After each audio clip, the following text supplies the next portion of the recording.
Have you ever seen a connection so pure, so genuine, that it just warms your heart? Today, I want to share a story that feels like it's straight out of a fairy tale, but it's real, and it's happening in a small corner of our world. It's the story of a boy named Matteo and his incredible, almost magical friendship with the animals around him. Imagine waking up not to an alarm clock, but to the gentle nuzzle of a deer or the soft chirping of a bird perched right by your window, waiting to say good morning. For Matteo, this isn't a dream. This is his everyday reality. Living on the edge of a sprawling forest, Matteo has grown up surrounded by nature in its wildest and most beautiful form. But what's truly amazing isn't just where he lives, it's how he lives. From a very young age, Matteo showed a unique empathy towards all living creatures. While other kids might be chasing squirrels or getting scared of spiders, Matteo was the one leaving out nuts for them or carefully carrying the spider outside. His parents noticed this early on. They'd find him sitting quietly in the backyard, a tiny audience of rabbits and squirrels gathered around him, as if listening to a story only they could hear. He never made sudden movements, never raised his voice. He just existed with them. One of the first and most special bonds he formed was with a fawn he named Luna. Luna's mother had been startled by a passing car and, in a panic, had left her baby behind. Matteo found her, small and shivering, hidden in the tall grass. Instead of trying to grab her, he just sat near her for hours, speaking in a soft, soothing voice. He brought her a bowl of water and some tender leaves. Day after day, he returned to the same spot. Slowly, Luna began to trust him.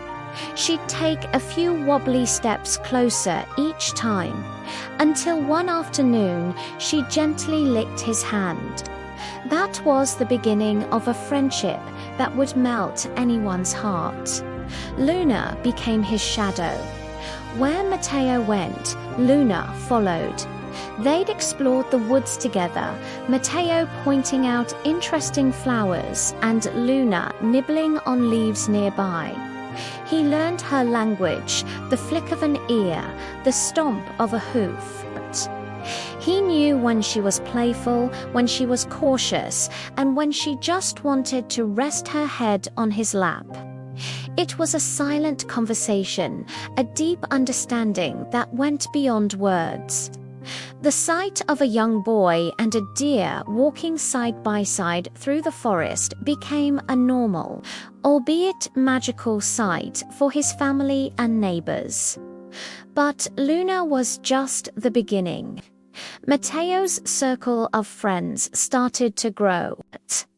There was Pip, a feisty little squirrel who would scamper down from a tree the moment he heard Matteo's back door open.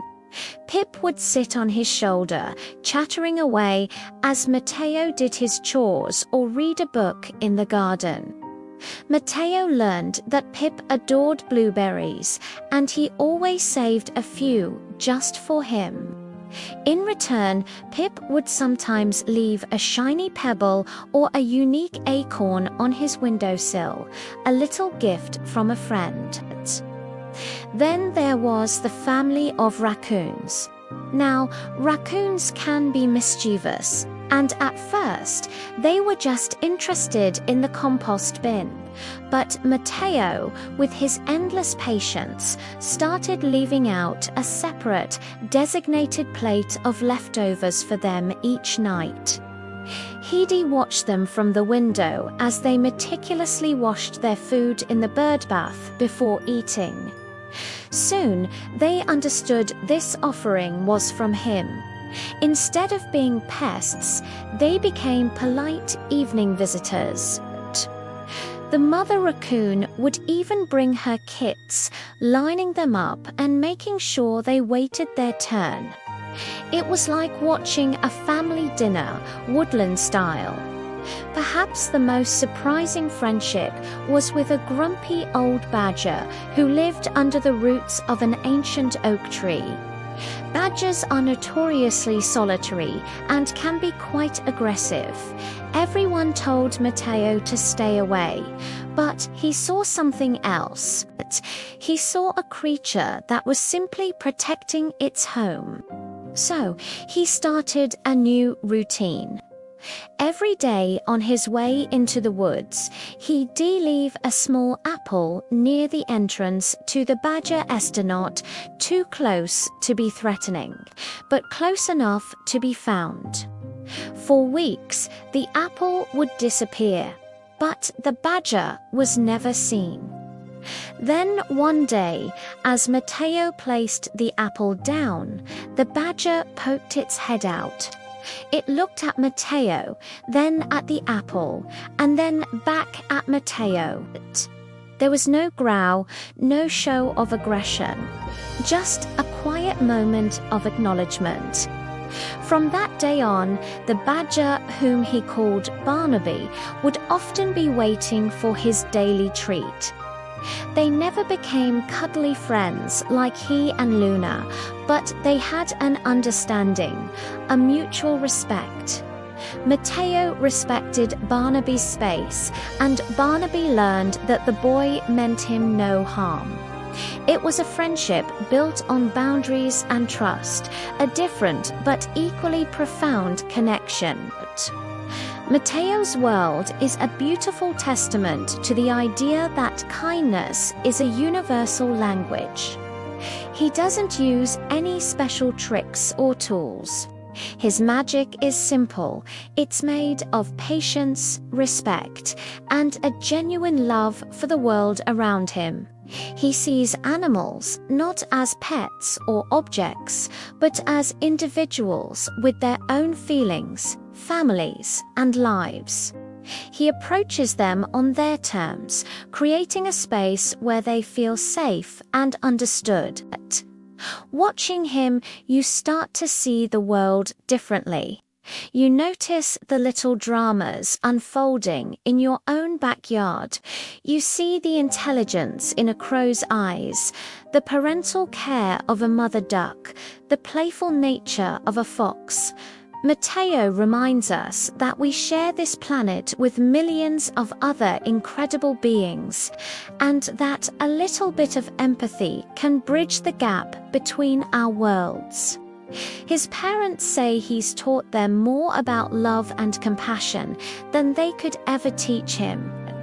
They've learned to slow down, to listen to the whispers of the wind and the rustle of leaves, to appreciate the quiet company of a creature who trusts you completely.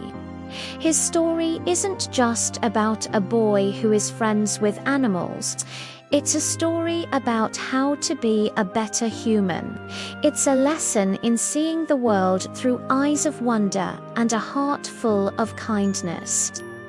When you see Matteo sitting under a tree with Luna resting beside him, Pip on his shoulder, and a family of rabbits nibbling grass at his feet, you're not just seeing a cute picture. You're seeing harmony,